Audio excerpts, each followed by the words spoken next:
qualifying for this event via the Mox Showcase. So respect. They know. For anybody who kind of plays on Magic Online, you know who kind of the ringers are. You know who's like, you got to keep an eye on that person. That person wins all the time. It's a matter of time before they make it to the Pro Tour and win. Last year was Nathan. Maybe it's Cain here. This happens all the time that we see people come up through the Magic Online ranks, and you know you're a real one when you do well at that level. All right, let's get into our first game here. It looks like it's going to be Nathan Steuer on the play. He's going to start things off with Reckoner Bankbuster. Pass turn back over to Cain. And they've got Land, Go. Nothing on turn 2. Also, no red mana source just yet. Yeah, no Harvester or Fable on either side. But Nathan, given kind of this draw, going to go for kind of a slower development here. Going for the main phase card draw here because he does play 2 copies of Duress. Could find a Duress here off the Bankbuster. Looks like he's going to have to settle for Land Go, as it turns out. And really like, by the way, this inclusion of the Phyrexian Fleshgorger. Given the removal spells that everybody plays, it basically dodges everything. Yes. I mean, think about the removal spells that you're playing in the Rakdos midrange deck. It's go for the throat and cut down. Those are the premium removal spells. This one manages to sidestep both of them. And you can play it for 3 or even occasionally for 7 mana. As you see, it also has a kind of an annoying ward ability. If you end up in a race situation, it'll cost you 3 extra in this case. Yeah, and if you can't find the other 7 drops in your deck, it's another card that you can reanimate. Yeah, and it is huge. Okay, Nathan's going to be content to just continuing to add cards to hand. Nathan does have that Invoke Despair, which is an answer to the Fleshgorger. Also drew the 1 copy of Abrade. Great way to have an additional removal spell, but gives you the flexibility. I don't think they were considering the Fleshgorger nearly as much as opposing Bankbusters that players might play for this event.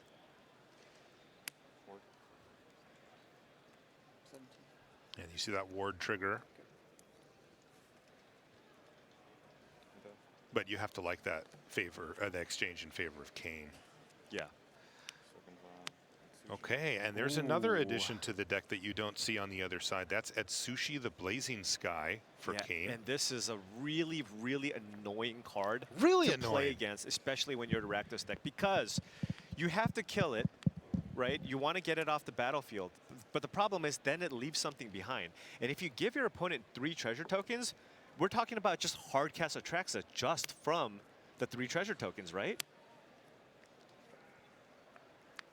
This is the type of deck that can actually use those 3 treasures, and then if not, it's effectively drawing 2 cards. Yeah, but Nathan, however, much further ahead on cards here. 3 activations here off the Bankbuster, along with this Fable and an Invoke Despair in hand. And under no pressure whatsoever. Right, so now you're thinking, okay, well, maybe I can just not kill this. And look, have you attack me, but now I also have a Bankbuster along with this Goblin token, and we're gonna just try to race, and then maybe I play it later before the kind of the turn you can go off and play your 7-drop. It's like, okay, you now get the treasure tokens, you played your Atraxa, kill your Atraxa, and kill you. And by the way, this is another reason why the Fleshgorger is good. You can see that Cain decided to use the Cruelty of Gix and just read ahead to chapter 3. Right. Now, if you're on Nathan's side, however, I think you might just have to make that decision. You go, you know what? This is an unfortunate situation. You now have a giant creature in play, and I absolutely need to get rid of this big life-linking creature. Perhaps I just need to go ahead, cast my Go for the Throat, kill the Atsushi, right? Give you that possibility of giving you that 3 treasure, and then you can still cast Invoke Despair and get the 7/5 off the battlefield.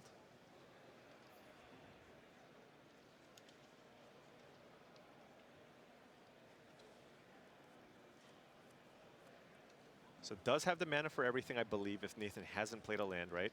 2 for Go for the Throat, play a land, then sacrifice the treasure, and you can cast the Invoke Despair.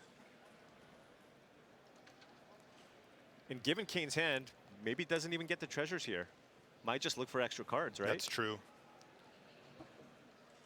Tough decision. Cain's hand is just all removal. Yeah, they're taking a good close look at that hand and saying, you know what, I could use some more action here. Exile the top two. Yep, looking to get some value here. Oh, hey, replacement at sushi and likely uncastable, I guess. I don't think they can cast that Atali? Atali. Yeah. It Invoke Despair here, so clears the board. And that's a really nice way to get rid of the Flesh Gorger. Otherwise, it costs you 7. And you know Nathan's breathing a sigh of relief that Cain didn't make treasures there. Yeah, didn't make treasures and effectively bricked on half of it. I'm going to use the treasure right away to cast a duress on you. And you hear Nathan's intentions. They are unkind. Yeah. You weren't kidding when you said all removal. All removal. Double go for the throat, double cut down here. Now go for the Cain. go for the throat does kill Shieldred, so might want to go ahead and take that one. The removal spells will both removal spells will kill both the Fable token, excuse me, the reflection of Kiki-Jiki along with that Goblin token. We'll take a go for the throat from your hand. Yeah. It's your turn after that. Okay, go for the throat. Pass the turn back, says Nathan. Cain's going to take a look at the top card. Now, there is some pressure here to cast at Sushi. Yeah. As this is the window to do so, and that's going to happen. And Atali, unfortunately, is going to disappear into the blind eternities. You confirm live totals? Yeah, 13 and 16. 13. Oh, you have me at 10? I'm at 10. Oh, I missed the 6 damage. I didn't write it down. Thank Yeah, you. so life totals are off. I was a little surprised that Cain was on 20 here, given that big attack from Nathan here. So. In fact, Cain is actually at half of that. Yeah, so a lot more pressure here for Cain, right? So now if you're on Yes. Nathan's side, you go, okay, well, I know you don't have the 7-mana card in your hand because you would have gotten the treasure on the previous turn. Feeling a little bit safer about using that go for the throat to kill that Atsushi. Of course, also did the rest. Now you have perfect information. You do happen to know all of it. But this is why Atsushi's a decent card, right? Right. If Nathan decides to use it, then Cain can reload a little bit, though. Right, but Cain may be too far behind at exactly, this point. because now you're in a situation where Nathan can make a big attack, put Cain down to 4, then Nathan has all kinds of cards he can win the game with, right? We're looking Right. at the Chandra. Chandra can deal 5 damage. You have a Light Up the Night. Burn. Nathan also has a Shieldred in hand, right? Which That's is right. another way to go through some damage, do some draining. Exile the top two. And I assume that right. Cain wants to do the same thing as last time. Yep. Okay, a little That's bit of not go- action that's- there. That's not going to be great. Nathan does know about the removal here in Cain's hand. Cain can kill, I suppose, 2 creatures here if they want to use a double cut down. Boy, but Nathan has no chill. Look at the follow-up plays. You want a Fable? Do you want a Shieldred? Right. Looks like Nathan just wants to try to go for maximum damage. If you play a Fable, you can then use the token from the Fable along with the reflection to crew the Bankbuster and attack with the Pilot as well. That's 1 extra point of damage. Usually you crew it up, but hey, no blockers here. There's also Sokinzan. Does that That can sneak in. Does that change the clock a little bit? Now, no legends in play, so it would cost 4 mana to put 2 1/1s into play. You use the Pilot to crew the Bankbuster, and that's an attack for 8. 2 is not a good place to be if you're in Cain's seat. Right. There's a lot of things that could finish you off from that point quite easily, including just combat. Ooh, Nathan really in the tank about how best to proceed. Now, this is an important strategic note. Yeah, but Is that Nathan is way far ahead right now. Right. But look at all the time that he's taking, right? This is really, he understands. Oh, yeah, you don't need to do that. There you go. That getting this turn right could have an effect on the outcome of the game. I So it's imagine going to be this is 4. this is just going to be a Fable here. Get you down to 6. Play Fable, as Nathan knows about to go for the throat, right? So just continue developing. This gives you more draws at finding those burn spells, right? Geez, and another Bankbuster too? Yeah. So this is going to kill something, but what can Cain find here? Yeah. No big 7-mana creature in the graveyard and only 6 lands in play. Exactly, so you can't even go land. Right? And the land that was revealed was a Blackcleave Cliffs. Yeah. So had Cain found an Atali, if it was an untapped land, that would have been something. Indeed.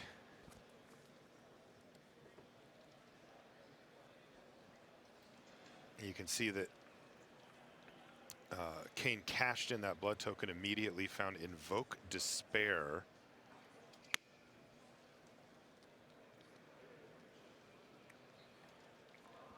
Gets full value there. Yeah, all Cain has available here is a go for the throat. Perhaps you just use it on the pilot to minimize potential damage coming in.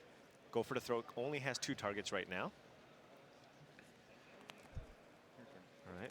But as you mentioned, it's important that Cain did that now. Right, but now with Fable, so many different cards can just win the game on the spot here for Nathan Steuer. Nathan's going to cycle away a Swamp and find Shieldred, although he already had that one. Oh, yeah. Oh, and there's the Sokenzan that you mentioned, and he gets the discount. So you can go double crew here. And that should be enough for lethal. Oh boy, Paul. Nathan Steuer with a quick game 1 victory over Cain Rianhard. These players, both from the USA. Nathan's playing with Team Handshake, who dominated the tournament. They put 4 players into the top 8 if you're just joining us. Nathan's the only one left. They actually had a fairly unlikely setup, Paul, where they were the top 4 seeds, so they didn't play each other at all in the quarterfinals, and could have lived the unlikely dream of being the 4 players left in the tournament. Right. That would have been incredible. They had the chance. They were perfectly set up for that.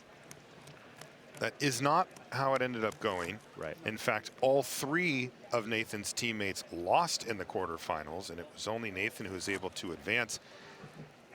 And he won a semifinal match. Now for Cain, they're playing with Team Sewer Rats, which is a great name. That is a great name, and actually a good amount of really solid players on that team. Yeah. Led by Gavin Thompson-Exner. That's right. Who's played in a number of Arena Set championships by now. Oh, kind of a Gavin regular. will play in anything. Anything. Gavin's a gamer. Gamer. Cube, like you name it. Yeah, absolutely everything. That's Alpha Frog from Twitter. Right. So, again, lots of great players on both teams, and I think it's kind of, you have Team Handshake, which is kind of that established best team, lots of great players, but what's the next team, right? What's the next team that can potentially put together some fantastic finishes? And it could be this team. It absolutely could be. This is a fired up team. Also interesting, I heard Cain say to Cedric that they feel like they're representing the boomers, the old school players here versus the Zoomers, which is where Cain put Nathan. Huh. So there's a little bit of old guard versus new kids on the block going on here too. Yeah, it is odd though, because Nathan is one of those players who've been playing at since he was extremely young. He was a little kid. I mean, he started playing in 2011. It says here Cain started in 2013. Yeah, but, right. I when you start playing when you're how 7, old are you? Yeah, that's fair. I mean, Nathan's been around forever. Yeah. But that's kind of what it takes, though, right? Yeah. Like, look at the people who won the last few tournaments. People like Nathan and Reed. Yeah. Right. And even though Reed's probably more considered part of the old guard at this point, he started playing when he was 5. Yeah. Nathan's been playing since 2011. He's in his early 20s now. Similar path for Reed as well. Started out on Magic Online. Yep. That person you don't want to play. Took a little bit of time and then has now look at his resume, right? And Nathan, well on his way. I mean, Nathan has a pretty impressive career if he stopped playing tomorrow. Right. I mean, that's a run. 3 top finishes and a win. Yeah. And the win the was last World 3 Championship events, right. too. I mean, where even for people that don't play Magic, you can say, look, I won the World Championship, and people know what that means. Yeah. All right, game number 2 underway between Nathan Steuer and Cain Rianhard, and we are underway with cut down to take down the opposing Blood Tithe Harvester. It does leave a blood token behind, and the follow-up play for Nathan Steuer is a Reckoner Bankbuster. And nice start here for Nathan on the draw, able to kind of slow down Cain with that cut down into the turn 2 Bankbuster. Cut down, just such an impressive removal spell. One of the best, I think, at 1 mana that we've seen in a while. In a long right? time, yeah. You know, people have just said Ooh. it's a format warping removal spell. Look at the hand for Steuer. I'm assuming there's a Fable. Let's not let him get to 5. I don't see a Fable. Is there a Fable? No, there's a. I mean, of course there's a Fable. Of course there's a Fable, Marshall. Why would you not? Right. So 1, 2, 3, cut down, Bankbuster into Fable. Can Cain match Nathan's start here? You know, removal spell into Atsushi, and Cain had the first 2 drop on the board too with the Harvester. Right. So yeah, so far. But things could fall apart if Steuer is able to hit those land drops and start chaining together triple Invoke Despair, which is the kind of firepower he has. Light of the Night's going to hit the bin, and that's in lieu of finding land drops, which he did. That was a swamp off the top. That is a whole lot of Invoke Despairs. And again, just securing those land drops here for Nathan Steuer. Using Chapter 2 from Fable, using the Bankbuster. This Cruelty of Gix in Cain's hand is going to whiff, right? I mean, Nathan does not have a creature or a planeswalker in hand. That's assuming that Cain starts things off at the beginning of the story. Right. I mean, you usually do. On a relatively stable board, yeah, you usually do. There's nothing to reanimate. I suppose you can just go ahead and tutor. Oh, going straight to 2. Look at that, Paul. There you go. Cruelty of 17, Gix. 16. This is going to have Cain lose 3 life, and then they get to search through the library for anything. I am curious. Could just look to get in Atraxa, potentially. Invoke Despair, also just a powerful spell to go ahead and get. Now, if you think that there's a high likelihood that Nathan's going to cast and Invoke Despair next turn, then you know that your dragon's going to die, give you some treasure tokens, so perhaps getting an Atraxa isn't too bad. Oh, that's interesting. This also highly incentivizes Steuer to use... Oh, that was the 4th Invoke Despair off the top? Are you kidding me? All right, well... anyway, to use said Invoke Despair, because it will nab the Cruelty of Gix as well. Oh, right. This is, yes, it will. This is part of the reason why the more heavily cruelty-based decks that we saw this weekend didn't perform well. 3 treasure tokens. What did Cain get? Either another cruelty or maybe an Atraxa. So Cain already had 2 cruelties the turn that they cast it. So I am curious what they fetched. I'm hoping it's an Atraxa because that would make it very exciting. Yes, it would. 3, 6, 7. 8. Oh, 7. Starts with an A. Atali. It's Atali. Atali's pretty good. That's not bad. Let's see what we hit here. Okay, All not right. great. What about over 7/7/3/2 kill a reflection? Not bad. Getting that Bloodtithe Harvester was actually very relevant because that is something that you can sacrifice to an Invoke Despair. Additionally, Cain has that second Cruelty of Gix. Nathan can go, if Nathan goes Invoke Despair, Cain can just go, okay, I'll just sack my Atali again. Get it back. Right, get it back, more value. The question is, does that beat 2 more Invoke Despairs on the next following turn? Right. It just feels like it's really tough to beat that. Yeah, I mean, every time you cast an Atali, though, you can just add more and more to the board. What if you hit an Invoke Despair? That's true. Or a Chandra? Could be anything. Yeah, this is going to be a very swingy sequence of turns. Oh boy, just to make things a little more interesting, it's Chandra Hope's Beacon in hand for Steuer now too. Boy, you wanted the heavy hitters. Steuer has them. Yeah. Oh, and one other line, I suppose, is if Nathan completely taps out for an Invoke Despair and Cain can find land number 7 with the 2 treasures, that is you can flip Atali for a lethal attack. That is true. That's something that Nathan's going to have to keep in mind. And with that in mind, no Invoke Despair. No Invoke Despair. 13. We're going to see Sheoldred instead. Oh, jeez. This is a sweet game. Both players getting to do some very powerful stuff here in the mid-late game. So what can we do here? Can we attack with Atali and hope for a trade? If you attack with Atali, do you put yourself dead to some combination of burn effects? Well, there is a Fable of the Mirror Breaker in Cain's hand. Can you cast Cruelty of Gix to go fetch a way to kill the Shieldred? Combo. All right. Probably. It's just starting with the attack here. Now remember, Cain's deck doesn't have quite the reach that Nathan's deck has, right? Cain's does have 3 copies of Invoke Despair, but in order to play a lot of these other big threats, I don't believe Cain is playing with Chandra. No blocks. Yeah, you're right. 9. 9 to 13. Okay, that's a big hit. Okay. 7 damage. Down to 9 goes Nathan Steuer. Cain has to be happy about that part. Right, but with an active Shieldred, you're going to gain some of the life back. You have the Reckoner Bankbuster in play. You can draw a card, gain 2 life, draw a card for your turn. That's another 2 life, so you're at 13.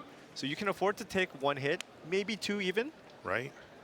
and set up for a potential burn you out kill. Now, again, with Chandra and Invoke Despair, you will need 9 mana sources in play. Take 2. If you have 9 mana sources in play, you can use the Chandra to tick it up to give you 2, plus the 3 extra sources to go Chandra immediately into double Invoke Despair. Ugh.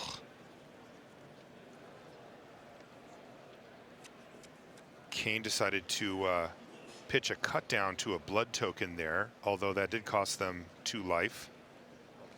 And this Cruelty doesn't look especially impressive right now.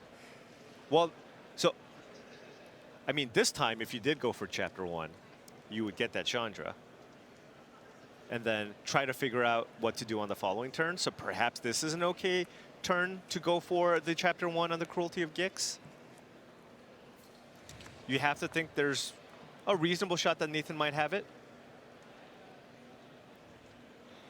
No duress is available for Cain, right? Can't do Cruelty 2, get duress. That's just not in the main. Looks like all 4 start off in the sideboard. And if you're just joining us, we're in game number 2, which I'll respond to the I know is trigger. normally when you would think the sideboards, but since we're playing best 3 out of 5, this is Yeah. pre-sideboard. So Cain down to 8 life here. Yeah. Does Nathan have enough here to do enough damage? Now, also remember, you can burn Cain out with even maybe 1 less mana source. There's a light up the night in the graveyard. Right. That's a combination. You can go Chandra, pay the mana, pay 4 mana, flashback, remove counters from Chandra for lethal. Cain's only at 8 here. That's right. Now remember, Chandra at the very least is still just 5 damage that can go straight to the face, right? You can just go Chandra -5, 5 to something, 5 to the face. Not going to be quite enough here. We saw it was go for the throat there for Cain to try to contain the Shieldred. Will this Invoke Despair be good? Now it's really rough because if you Invoke Despair, you know Cain's just going to go sack that Atali and get it back with the Cruelty. It's on board. How can you survive here? What are the targets that Cain can get back with this Cruelty? Can get back the Shieldred Sure. that's in the yard. There's an Atsushi on Cain's side of the battlefield too. There's a Harvester as well. Yeah, the Cruelty of Gix has looked very good and also kind of awkward at times, but the timing of it right here looks pretty good. I suppose if you do cast the Invoke Despair, you do have to sack the enchantment. So that actually means that you Right. you can cast it. Cain would sacrifice the Harvester and a Cruelty of Gix. Cain has access to 8 mana. Again, 1 mana short. 9 and 2 life allows you to flip the Atali, and that would be a lethal attack. That's right. With no blockers, Atali is a 1-shot kill. But Cain does not have a land in hand, so would need to find that land to go for that lethal attack. And but it's kind of a tough spot here because what are the other options here, right? Do you play some Blood Tithe Harvesters? You could. it feels mediocre with the options that Nathan has. But that does give you blockers. Like, you only needed 2 toughness up to get in front of Atali just to prevent that particular game plan. You just have to be careful because you know Cain will likely get back the Shieldred out of the graveyard. Right. Do you activate the Bankbuster now just to try to find a land? You do get a 1/1 blocker still, right? You get the pilot. And then you can still play the Harvester and have additional blockers for the Atali. Oof. This is why these mid-range matchups I like are so I like difficult. this. You get treasure in a pilot. Nathan wants to set up for the Chandra kill on the following turn. He found go for the throat as well. Oh, go for the throat is There's big. an insurance policy for Nathan Steuer. Great draw there.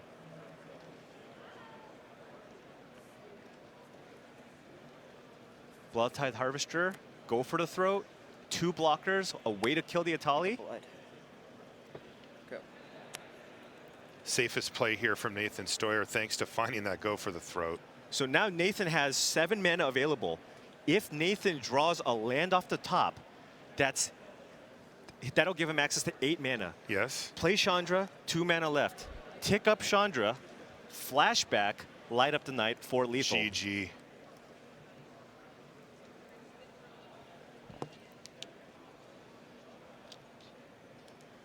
Cain is looking at the graveyards here as Chapter 3 hits the Cruelty of Gix. Shieldred's the one that jumps out, but Yeah, that's the one. Shieldred's absolutely the one. Can here. Cain draw a card here? I don't see a blood token. He doesn't have, right? They don't have blood.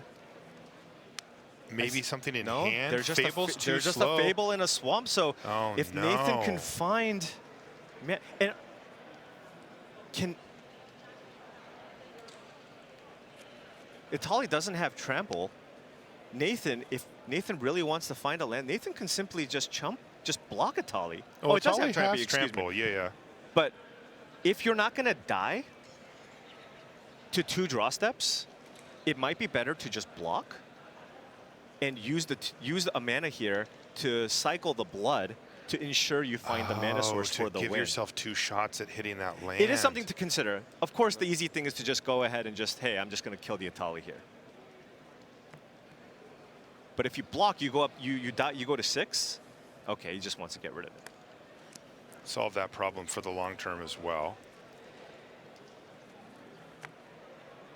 So just a Fable here from Cain, and now Nathan's just on, hey, if you just draw a land, you're dead. 8 is enough. Cain has no way to draw a card.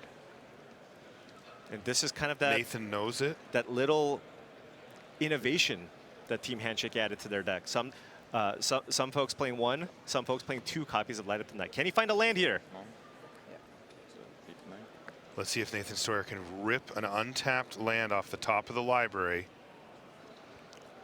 Does not, but now, because Cruelty of Gix isn't in play, and you've dealt with the Atali, you can pretty safely cast Invoke Despair Just start if you invoking. want. Yeah. There is that Shieldred in play.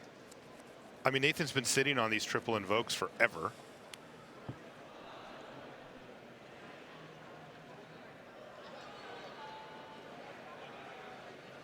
Look at the resources that Nathan Steuer has ability. I mean, Cain cast Atali.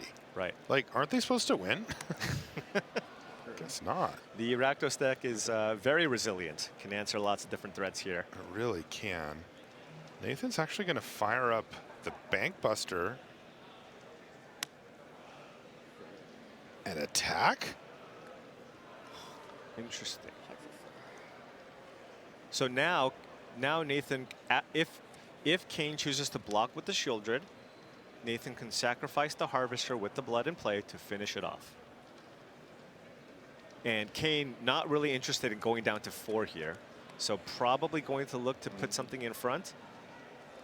6. This attack's probably is Cain. Will Cain be okay with the? All right, I will trade. I'm okay trading my Shieldred for the Bankbuster plus the Blood Tithe Harvester, or will Cain just go ahead and try to maybe just put 2 creatures in front of it? Shieldred seems quite valuable here. It does. So maybe you just go for the double, and if Nathan has, it's got to be exactly Cutthroat, because if Nathan has a go for the throat, probably would have cast it. Probably just would have killed Shieldred with it. Nathan putting all the pressure on Cain Rianhard here. And Now- they've got to make a choice about double block, chump block, Or no block. or accept. Yeah, no block is... No block means you just straight up die to Chandra. Oh, but there's the no Oh. block from Cain. And now Nathan can just go right upstairs with it. And Nathan picks up game number 2 just like that, Paul. Block. Is this happening? I had Invoke too, so I don't think there was really a block. Can't play around both, right? Like, I think you probably can't block there because if I have Chandra, you might die to land late at the night anyway. A little bit of commiseration there. I think one person is more interested in this discussion than the other. Yeah. But that's always been Nathan. Sure. Just always looking to get better and just talk through what's Yeah, happened. I mean, that's the type of thing that I assume has really helped Nathan out with regards to testing. Right? If you're the type of person that is always introspective, always trying to just figure out, regardless of whether it was you winning or losing, what was the right play, what were the considerations, what were going through your mind, what was going through my mind. And, you know, a lot of times you'll have people say, well, you forgot about this, right? And, oh, right, okay, that's the thing that I should have considered here as well.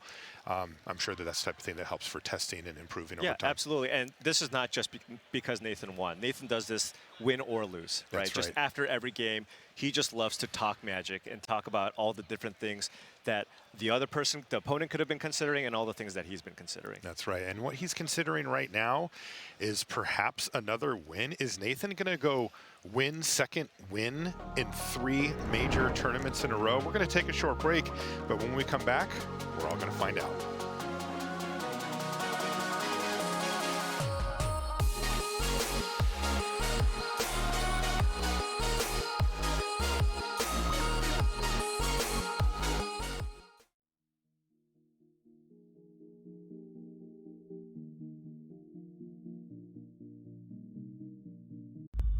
Car designers can shape a piece of clay into a piece of art. So why don't they? At Nissan, things are different.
Really got sick of saying this, but Nathan Steuer's winning again.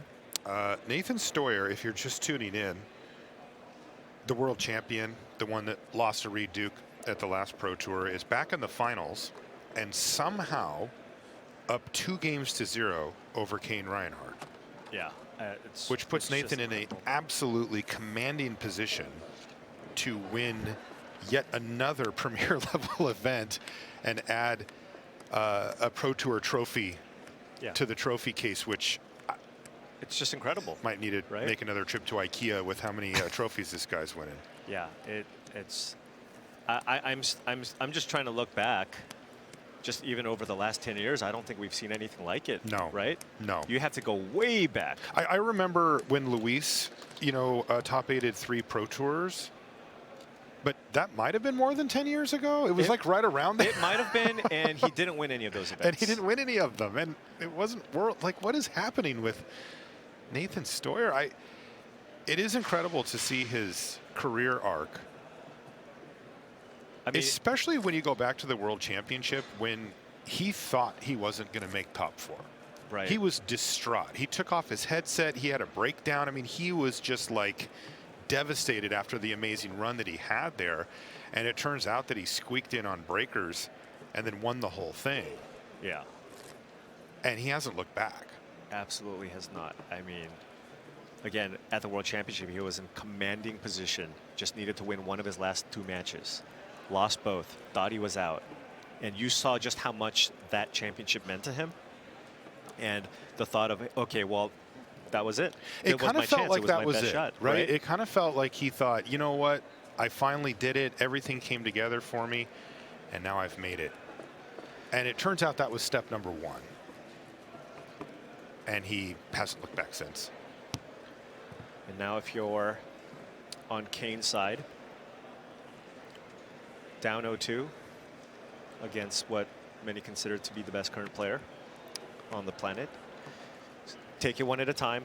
It's going to be tough, but you brought this deck to play against Rakdos midrange. That's right. Sure, you lost the first 2, but you are undefeated in the tournament so far. I was going to say this would be the first time that Cain, like if this had been a best 2 out of 3, that would have been Cain's first loss to this deck. Right. Cain defeated Carl Serap in the top 8, playing the exact same deck. So just stay focused. Has a long, tough road ahead, but it can still be done.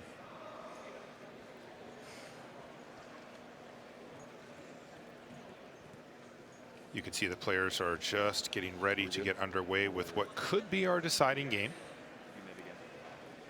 And it looks like they are ready to go.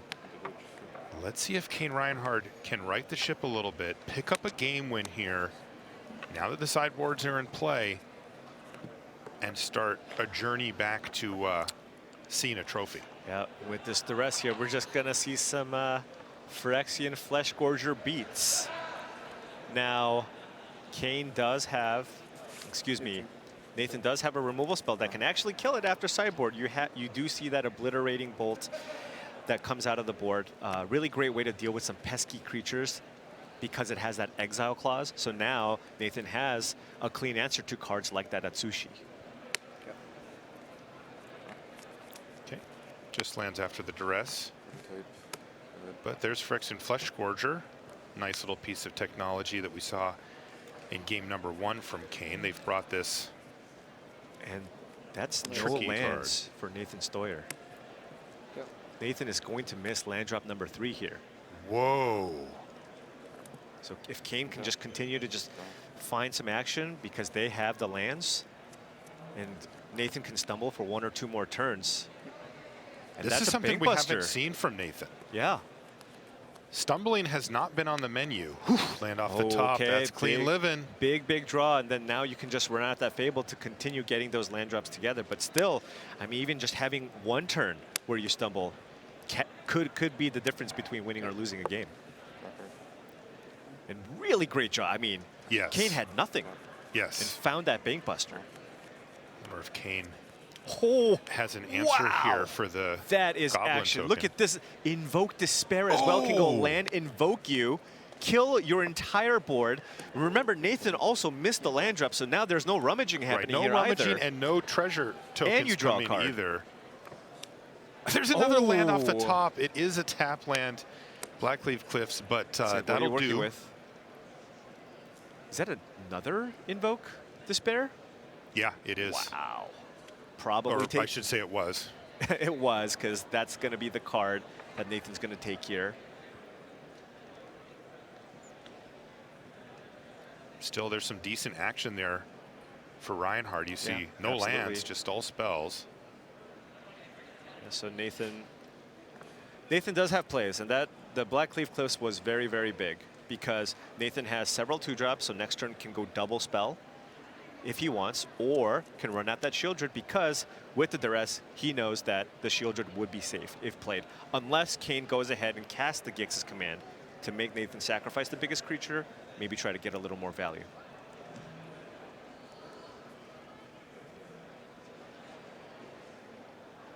Two good targets here for that duress. A lot of action for Cain. And then, gotcha. Not going to miss these land drops. Now, are we going to just see a 3/3 Flesh Gorger? Yep. Doesn't look like it. We're probably just going to see Harvester. No, how Oh, about both? we are getting aggressive here. Look at this. 13 through 20. Remember, Nathan did stumble a little bit, so Yeah. Cain wants to apply maximum pressure here Yeah, to Nathan. Cain's trying to slam the door on this game, though I will say that Steuer has drawn out of that mana situation quite nicely. He has. Now, he does have the Shieldred, but because of the Gix's command, it's not even going to... Well, I suppose you can actually play around the Gix's command, right? Because you have the Bankbuster. It makes the player sacrifice the creature with the greatest power. So, activate the Bankbuster, sacrifice the Bankbuster. It's nice that they're equal. Yeah, exactly. They both have 4 power, so Nathan has the choice of which creature he wants to sacrifice. And of course, got to keep that Shieldred in play. Right, that's the one.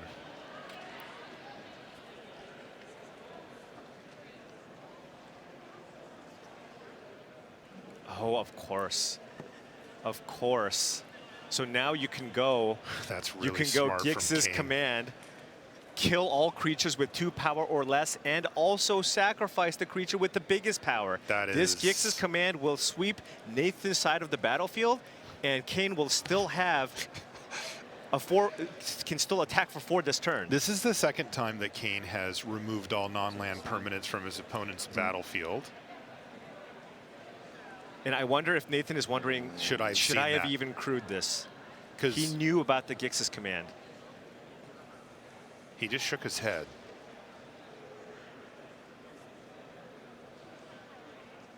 Are there creatures in the yard you want? I mean, this seems like a fairly Clean, straightforward. get rid of those two. Yeah. I see 1 creature in the yard.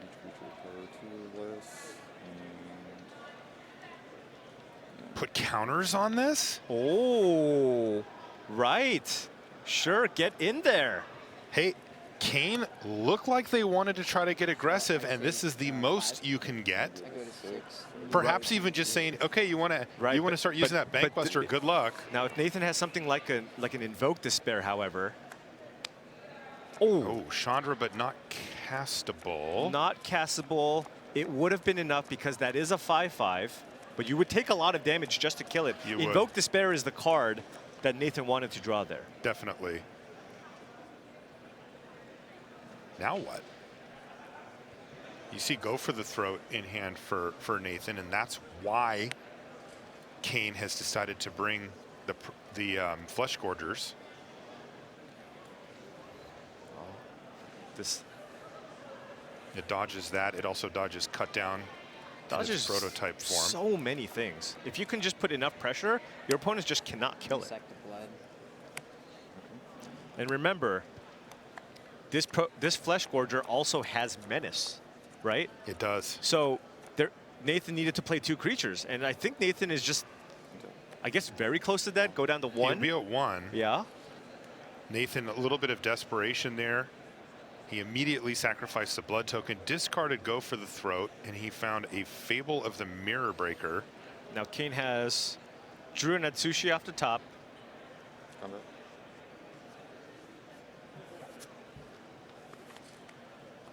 Oh, guess Wow. that's going to do it there. That's it. All right, game number 3 goes to Cain Rianhard, who had to feel like, you know, I'm not really in this, right? The first 2 games went so poorly for Cain, but they're back in it now at 2-1. Have to keep your nerves calm in these moments, as there's still a lot of magic ahead of us. And what a heads-up play there with the sacrifice on the Blood-Tithe Harvester to shrink the Shieldred and put Nathan in a pretty tricky situation there. Yeah, you can get an idea for how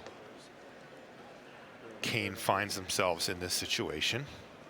You know this matchup. This is how you don't lose to that. Yeah. You're going to see players contemplating what to do. You would think, hey, this is the same matchup. You just keep the same cards, but play draw very important. When you're on the draw, you likely want to bring in more removal spells to prevent the potential aggressive starts from your opponent's side. We talk about how these decks have really powerful late games. It's like, oh, you think about Invoke Despair and Chandra, but you know what? A lot of games are just decided on Blood-Tithe Harvesters, Fables, Shieldred, right?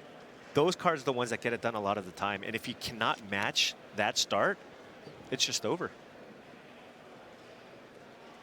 Yeah, I have to say that when the last game started, I was kind of putting myself in Cain's seat. Everything's gone terribly. You're down 0-2, and it felt like that took about 5 minutes. And you might be thinking to yourself, like, is this it? Right? Like, okay, I made it this far, but it's just going to fall apart for me. And Sure. But now, I'm looking back over at Nathan. Like, this is now the one where you go, huh, that was going really smoothly, and then it didn't. Yeah. And you have that first thought of, what if, right? I go Of course. 2-0-0-3, you know, that kind of thing can start to creep in as well. Yeah. And I think Nathan, he would love to finish this thing off right here with this game. You're on the play. Just give me that beautiful opener. Take advantage of the benefit of being on the play and secure that trophy. Yeah. But Nathan does have another loss to give. And if you just kind of think about what happened in that last game, it's, well, Nathan did miss that land drop, right? Nathan missed that land drop, cast a duress, saw that Cain basically had nothing, just a Gorger, but was able to find the Bankbuster into a very, very key Invoke Despair / Gix's command off the next couple of draw steps to really kind of close the door there. So just kind of wipe that away. It's like, hey, missed my land drop. You found the Invoke Despair. It's okay. I'm on the play now. I'm the aggressor. You're going to be the one favored in this matchup when you go first.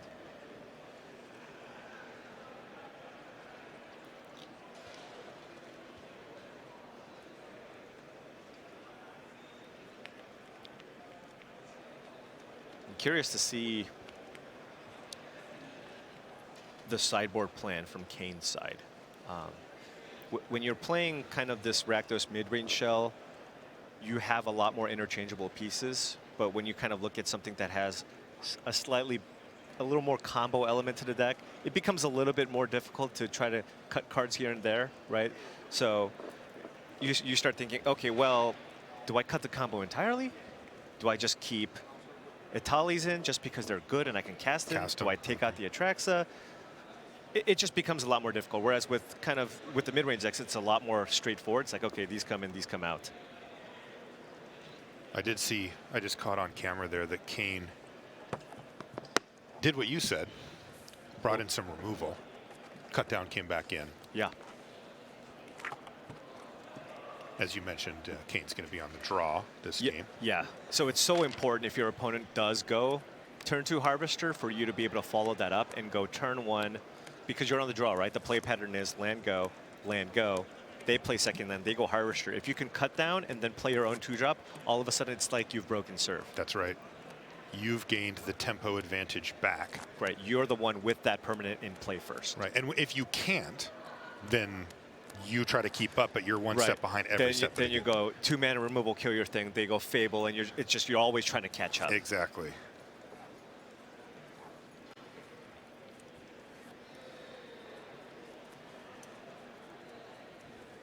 Definitely an intense vibe down in the feature match area here from both of our players. You can see a lot on the line here for Cain.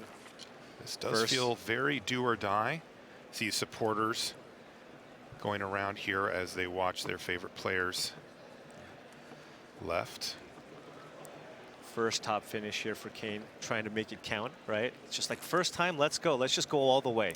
I love that, by Yeah. the way. I respect that a lot about Cain saying, no, I'd really like to win. Yeah. You know, when they were talking to Cedric, it's like there is a kind of a just happy to be here vibe that you can pick up when you make your first really big breakthrough like this. And I think that it's easy to forget how difficult it is to get to this point, and sometimes It's so you fall hard. for that trap. You go, oh, you know, Nathan got me, but hey, I made it to the finals. It was really awesome. And then in 3 years, you're like, I haven't been back there again. It's really hard. You just only get so many shots, I guess, unless you're Nathan Steuer. And this is kind of the situation, by the way, that Cain kind of wanted to be in, even coming into this event. It's not just about, hey, I want to win this tournament. When asked, it's like, what are the types of players you want to play in this tournament? Cain goes, I want to beat the best players in the room. I love that. That is what That's they want. so awesome. And well, guess what? You got your wish. You got your wish. Good luck. Hard one. Let's see if Cain can even things up here as we work our way into our fourth game in our final. Nathan Steuer looking to make history. If he's able to win this game, he will have won 2 of the last 3 premier level tournaments, which in a world where top 8ing, 2 of those 3 would be considered a career achievement. Top 8ing all 3, in this case top 4 and 2 top 8s, and having won 2 of them that's the stuff of legend. That's Kaibuda level stuff. Yeah. You just don't see it. John Finkel, right? Like No, these are the names that have something, pulled off things like that. If Nathan can win this, it's something that's just, you know, there's something that happens once every 15 years or something Right. like that, right? And so, yeah, it's just absolutely incredible to just see Nathan just getting better. I don't know. I mean, has Talk he about peaked? being dialed in. Yeah, it's just when you see him play, it just seems like he just knows everything that's going to happen. Just Yes. anticipates absolutely everything. Covers all bases at all times. I think that these type of decks really benefit him as well. Mid-range decks with lots of decisions where, you know, you're rewarded for taking the correct paths. They're not necessarily laid out in front of you. And by the way, when Nathan did win the World Championship, he's playing a lot of the same cards, right? He won with Grixis midrange when everybody else was playing Esper midrange, right? Coincidence? And he's back here with Bloodtithe Harvesters, Invoke Despairs, and Fables of the Mirror Breaker. Okay, Duress is going to start things off here in game number 4. Nathan Steuer has Blackcleave Cliffs into Duress. That's an Invoke Despair that is the only target there.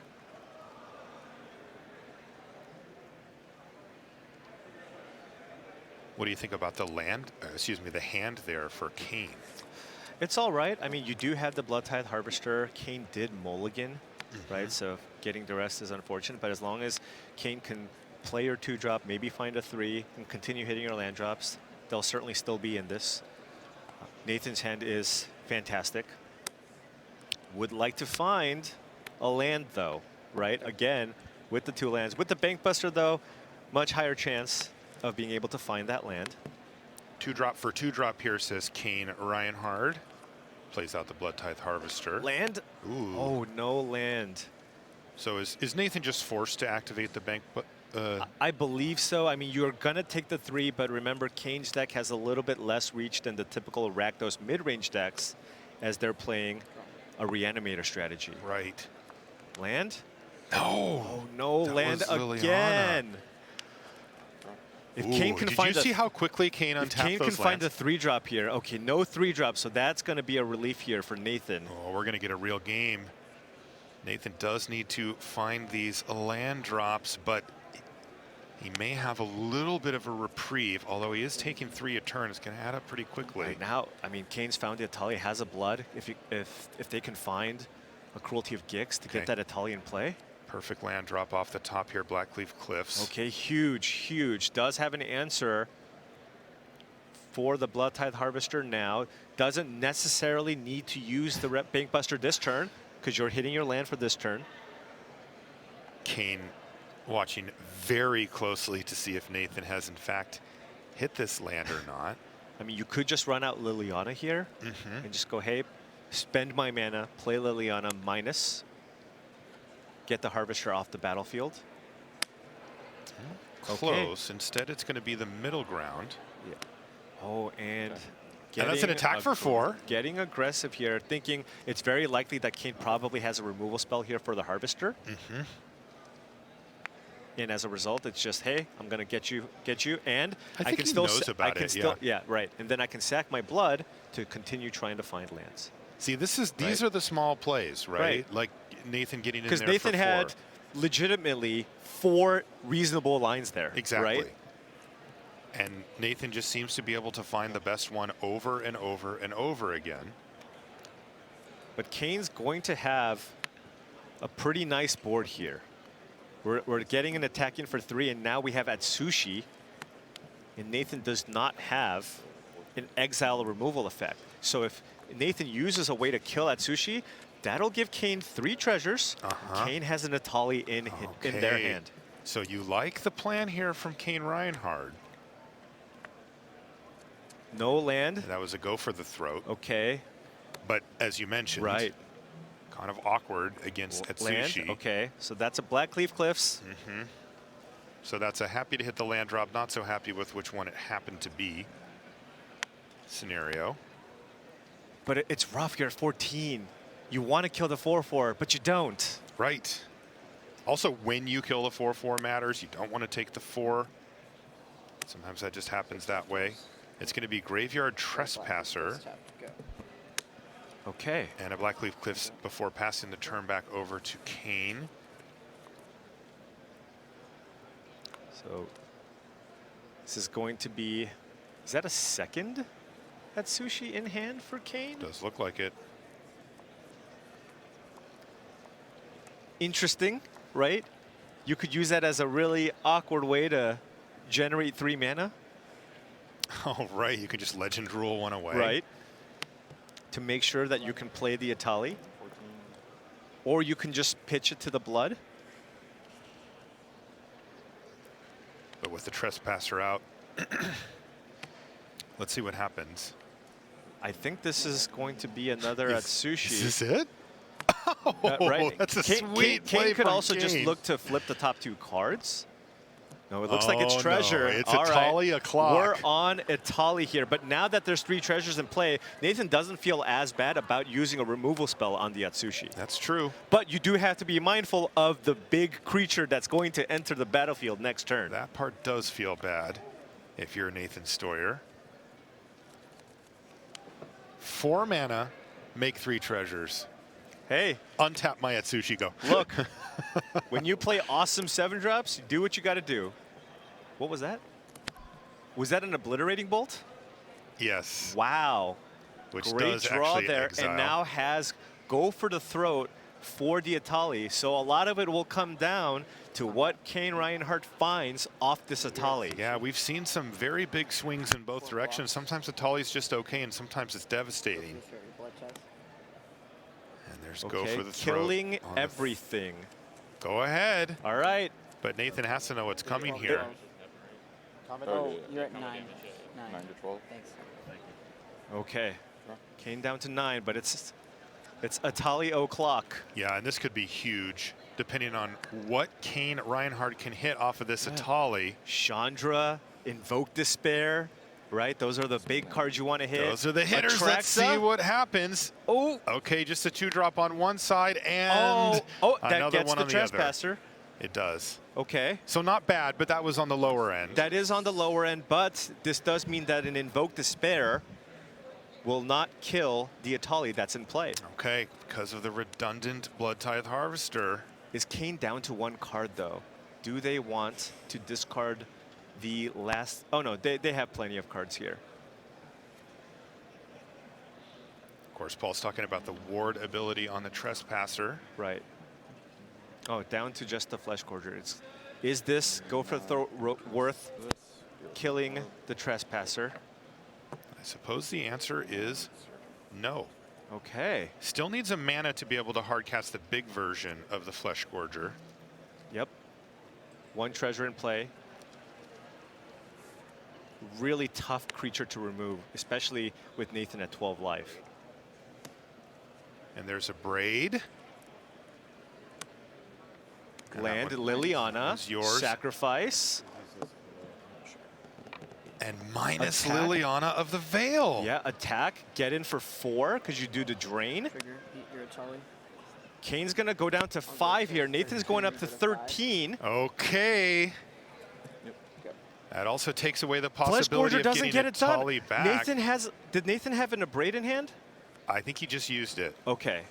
Yeah, I think he just used it to kill the... But has the Invoke Despair, right? Has Nathan set this up beautifully? Next turn, Nathan can go Invoke Despair. Kill you? Kill you. Right?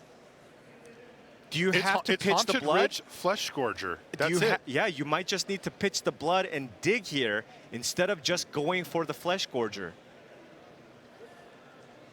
Nathan Steuer on the absolute verge. So close. Once again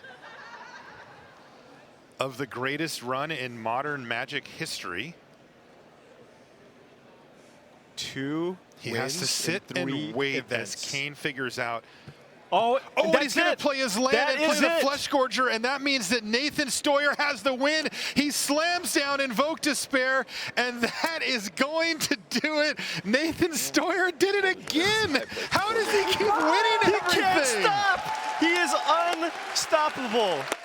The best player in the world, Nathan. Steuer, our world champion, runner-up finisher at the last Pro Tour, and now he wins Pro Tour March of the Machine. I have never seen anything like this. And look at this.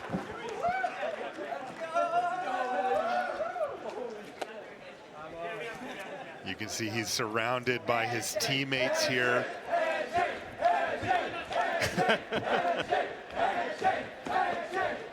Handshake, handshake. They're all shaking hands in the middle as well. The best team, The the best player, and he They're showed not- the world once again why. That is unbelievable stuff from Nathan Steuer, taking home another trophy. Are you kidding me? Yeah.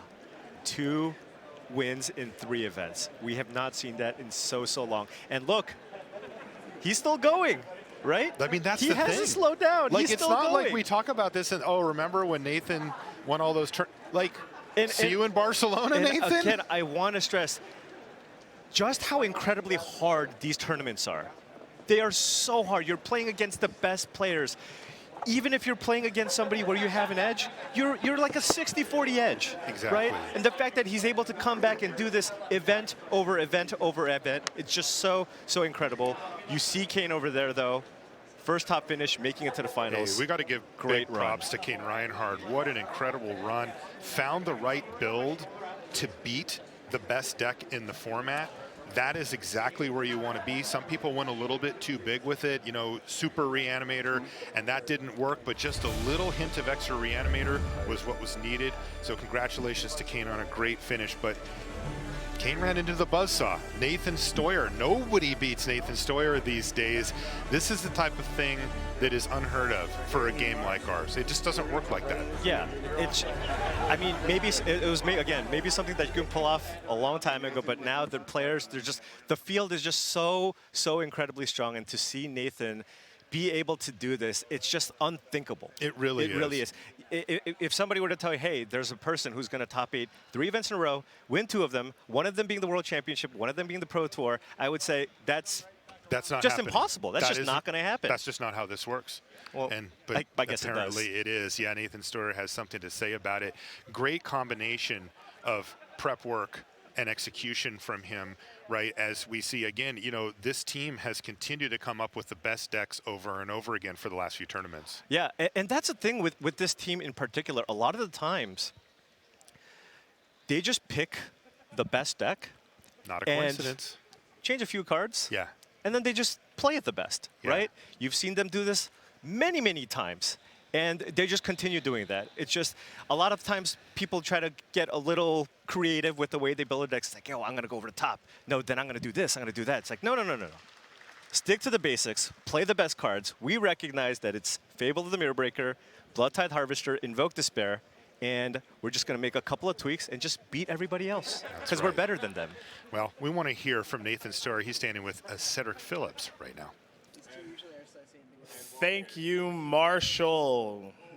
Nathan, world champion and now the winner of Pro Tour March of the Machine, Nathan Steuer.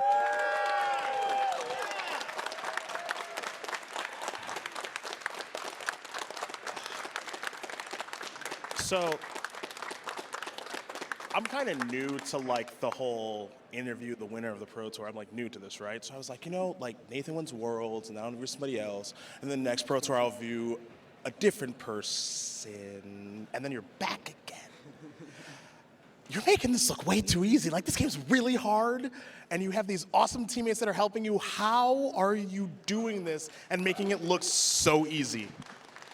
I don't know, Cedric. A big shout out to Team Handshake. I mean, it's utterly absurd how much work we put into this tournament, and I think our prep was at the top of the top for this tournament. I mean, we put 4 in top 8. Beyond me winning the tournament, pay attention to the fact that 1, 2, 3, 4 was Team Handshake. Let's go, guys. But I will take some of the credit. I would say for picking Javier Dominguez as a teammate. Oh, wow. Way to save it. Okay, so standard. There is Rakdos midrange, there's Grixis, there's Esper Legends, there's Domain, there's a bunch of different decks you can choose to play.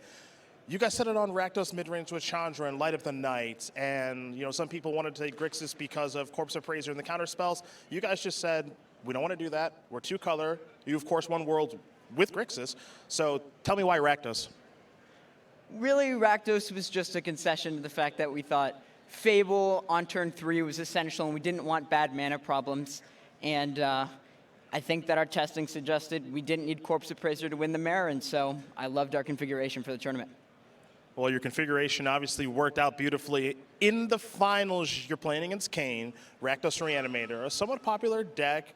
People want to be able to get those big creatures into play, attracts amongst them. Any fear of that matchup coming in? Did you guys just have a solid game plan? I was pretty terrified of the Phyrexian Flesh Gorgers just getting ahead on life and practically unkillable, especially in game 1. I have to either invoke it or use my 1 in Braid. But luckily, I was able to set up good spots around it in every game except for the 3rd. So it wasn't too bad. Fair enough. So you've got this fantastic team behind you. And it's Team Handshake, so can I? Oh my goodness, thank you so much. This is our champion right here. It's Nathan Steuer! Pro Tour March of the Machine champion. Marshall, we're heading back to you.